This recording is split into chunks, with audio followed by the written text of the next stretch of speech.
Now, Mark, from the Lagos studios, we have retired Flight Lieutenant Terry Ajobina. He's a security consultant and an expert. Good to have you join us this morning. And you've spoken about this situation. You did say, as the war is being won in Nigeria, there's likely to be another kind of warfare, which we're getting to see now.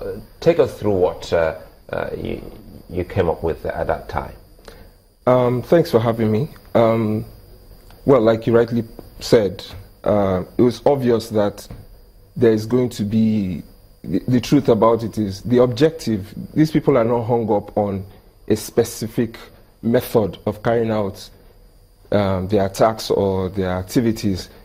They have an objective, and whatever means that is necessary to achieve that will be what they would do. So they are constantly going to have to evolve. So as you're checkmating them at one level, naturally, the whole threat is going to morph into another sort of threat, which is what we're seeing now. So as you are beginning to displace and dislodge the terrorists, what is happening is that naturally they are going to take to other means and other frontiers in trying to prosecute their own objectives. Are you implying they have a more in-depth, or well, for lack of a better word or phrase, a more in-depth plan than our security structure?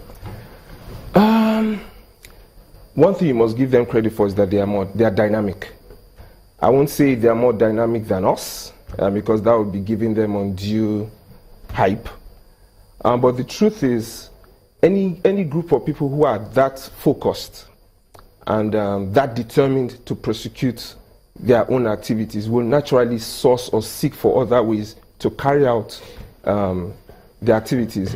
So whilst we on the one hand would need to be, I always say that the best approach would have been to be proactive, put in place measures that would ensure that you can limit the possibilities of these types of attacks happening. Because you can always, like I said, we can learn from history. These things are not new. So we've seen these things happen in other countries, in other places, in other theaters, and we can learn lessons from them. So if we are proactive enough, we can begin to put in place those measures that would limit these things from happening. Sometimes you can't completely eliminate them, but in many cases you can limit them. Let's speak about the issue of kidnapping, because now we have we have two issues now that we're dealing with, but all centered around schools. Yeah. So that's why we're looking at a call for a safe school program in place. We've just seen what has just happened in the Turkish school here in Ogun State, and a couple of other schools had their own fair share of what it is like with kidnappers coming in and snatching away our own children. What exactly do you think we're not doing right in this? Like I was trying to say, I think there's a fundamental issue in the way we've gone about policing generally. I'd said before that we need to there are two approaches we must consider. We need to be scientific about it. At the same time, we need to be pragmatic. So it is one thing to be able to say, okay, look, we want to get trained security personnel, put them in the schools, secure the place, and all of that, build high fences, put security systems in place, put processes, access control processes, and all of that. All those things are good. But you see, it has to be holistic. The people who are coming to carry out these types of activities, these crimes in the schools, have done almost just like what the other speaker was saying earlier. They've done their own assessment. They're not just, it's not a one-off thing. They've done their assessments, they've looked at it, and they've seen, okay, what are the measures that are in place that could prevent them from achieving their objective? They've done all of that. Now, that's the same thing that needs to happen even from our side, from the preventive side.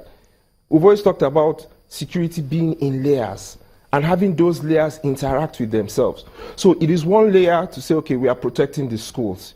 Come up with the initiatives. Those things are good because people need to be educated and people need to know what to do when something goes wrong. But then when you cannot handle that at that level, what happens next? How do you trigger the next layer? How does the police come in? What is the interaction between the response force and then the target, you that you have been attacked? Those things need to be carefully analyzed and then come up with a means or a system that can now be holistically take care of security from the initial level of the asset you want to protect outward. You know, we'll talk about protection of these assets and even looking after our children. Yeah. Dr. Obisheson did say something that is very key. In her words, she said, so-called security men and women, which she said some of them are actually just those who open and close the gate for us. Speak more to that, because it would seem as if in many places we don't have security in such places when we think we do have. Yeah, that's one fundamental problem. The quality of training that is given to the security personnel, that's a problem on its own. But you see, I don't want us to dwell too much on, because what you'll be doing is putting a burden that even with the most sophisticated or well-trained security personnel, they may not be able to carry that kind of burden. It has to be holistic. You have to look at it from every angle. People need to be educated. Every child needs to know that they need to have that sense of security awareness. You see somebody strange, somebody you have not seen here before. They talked about routine. You've seen something that is out of the norm. You should know what to do. You should know how to respond. Something in you should tell you, because many times you always hear security experts say this: rely on your instincts.